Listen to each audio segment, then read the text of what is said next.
Niwaombe muongeze kasi ya kuwafikia wananchi waliojiajiri kwa kuwapa elimu na huduma zinazораhisisha ushiriki wao katika mfumo wa hifadhi ya jamii. Kila mtumishi ambaye yuko humu, awe anafanya kazi idara ya IT, awe kwenye investigation, awe kwenye compliance, awe katika idara yoyote ile, ajue hifadhi skimu inamuhusu moja kwa moja.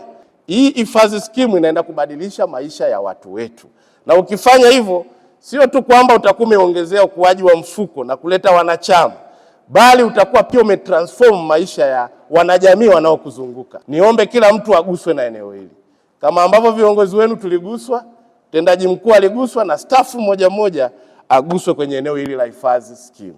Na haya ndio maono ya Mheshimiwa Daktari Samia Suluhu Hassan. Kwa hiyo sisi kama NSSF, wafanyakazi wa NSSF, tushirikiane pamoja kuacha tabasamu la Watanzania pamoja na Daktari Samia Suluhu Hassan kwa kusajili na kuwafikia informal sector kwa kiasi kikubwa.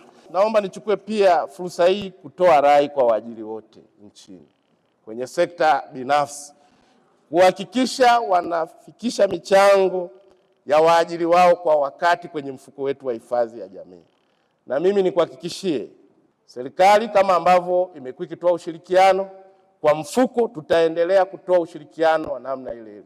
Ili jukumu la kuwafuatilia wale waajiri ambao hawataki kuleta michango ya wafanyakazi wao, hatutakuachia wewe peke yako.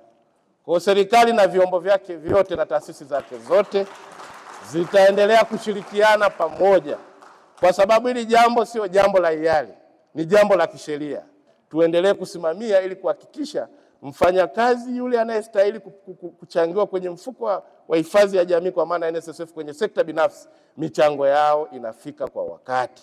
Na hapa hatutarudi nyuma, ni eneo ambalo tutatilia mkazo, kwa sababu hiyo ndio itapelekea ustawi wa wafanyakazi katika sekta binafsi. Tumeendelea kuhakikisha kwamba swala sasa la ulipaji wa mafao tunazidi kuliboresha siku hadi siku.